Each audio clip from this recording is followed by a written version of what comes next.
Welcome to the Slop Temple. We pray this video helps. You begin by preparing Google and N8n accounts. Enable the Sheets API in Google Cloud, then create OAuth 2. Zero credentials and note the client ID and client secret.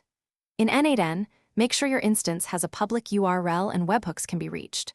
Once done, open N8n's Credential Manager and create a new Google Sheets credential, pasting client ID/secret and setting redirect URI to N8n's callback. This initiates the authorization flow you'll complete next. Next, click the Authorize button in N8n's Google Sheets credential to complete OAuth. This grants N8n access to your spreadsheets. Once authorized, add a Google Sheets node to your workflow and choose an operation like read rows, append, or update. Paste the spreadsheet ID and select the sheet name. Then connect a trigger, webhook, cron, or Google Drive to feed data into the Sheets node. Make sure to map fields precisely so values land in the right columns and formats.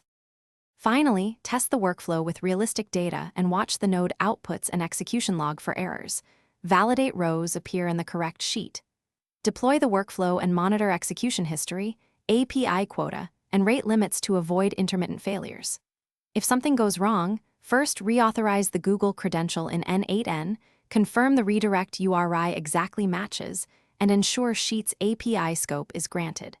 If errors persist, check webhook reachability and inspect N8n logs for detailed HTTP or permission messages. Thanks for watching. Consider subscribing if we helped you.